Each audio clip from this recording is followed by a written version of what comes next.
You've just lost again. Not a close one, not a "we almost had it." A clean loss. The kind that makes the room feel quieter than it should. 6 games in a row. Your rank is slipping, your mouse feels heavier in your hand, and there's this growing thought you don't want to admit out loud. Maybe the game is stacked against you today.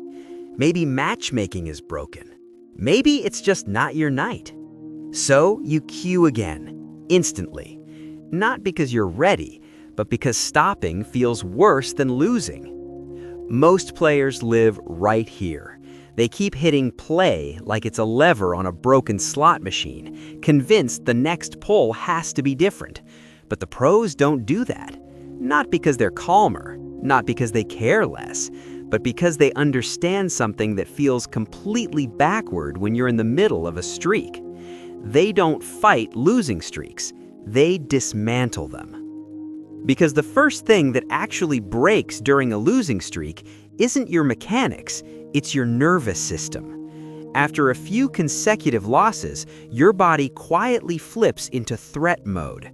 Your heart rate rises just enough that you don't notice it. Your breathing shortens, your shoulders tense, and without asking your permission, the emotional part of your brain starts taking control away from the part that plans, calculates, and adapts. You feel it as impatience, as tunnel vision, as that urge to force plays that normally feel obvious not to take. You're not just tilted, you are biologically compromised. Milliseconds disappear from your reaction time. Your decision-making narrows. You stop scanning the map and start staring at whatever made you angry last round. And suddenly, you're no longer playing to win. You're playing to stop the feeling that you're falling behind. That's why losing streaks feel like quicksand. The harder you push, the deeper you sink. This is where pros do something that feels almost irresponsible. They stop. Not after 10 losses, not after their rank is ruined. Early, painfully early. 2 bad losses in a row where they know they didn't play well, or 3 losses total, even if they did. That's it. The client closes. No debate, no one more to end on a win. They walk away while it still feels wrong to do so. And here's the part most people miss. They don't replace the game with more stimulation. They don't scroll. They don't jump into another competitive feed. They physically move.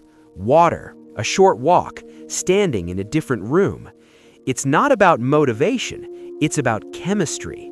Movement tells your brain the danger has passed. Cortisol drops. Your system resets. When they come back later, they aren't carrying emotional residue from a fight that already ended. They're clean. And that mental cleanliness matters because pros view losses through a lens most players never develop. They know that not every game is a referendum on their skill. Roughly a quarter of your matches are unwinnable no matter how perfectly you play. Bad connections, tilted teammates, chaos you can't influence. Another quarter are essentially free. You could underperform and still climb. Only half your games are truly yours. Most players burn all their energy raging at the first category. They argue with ghosts.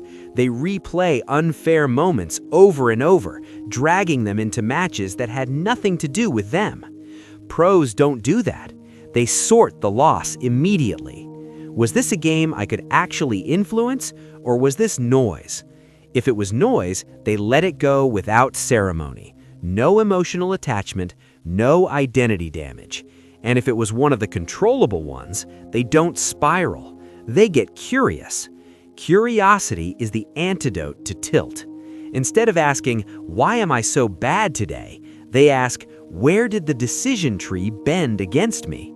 And when a streak starts forming, they don't grind harder to fix it. They pause and watch. Not the highlight, not the kill cam. They rewind 20 seconds before the mistake. Because losing streaks are rarely about one catastrophic error. They're about small habits quietly drifting out of alignment, overextending a little more than usual, respecting timing windows a little less, taking fights because you're annoyed, not because they're correct. Seeing that on replay breaks the spell. The game stops being unfair. It becomes solvable again. That's the real reset, not winning the next match, but restoring your sense of control. Because in the long run, rank doesn't care about your worst night. It reflects your average over months. A losing streak is just a temporary dip in a much larger graph. Pros survive them because they protect their mental state more aggressively than their points.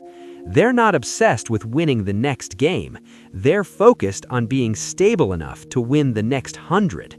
And once you understand that, losing streaks lose their power. They stop feeling like judgment. They start feeling like signals. And signals, once understood, can be ignored, adjusted for, or waited out. That's how pros survive, not by playing more, but by knowing when not to. If this helped you rethink losing streaks, hit the like button and tell me in the comments what's the longest losing streak you've ever lived through. I'll see you in the next one.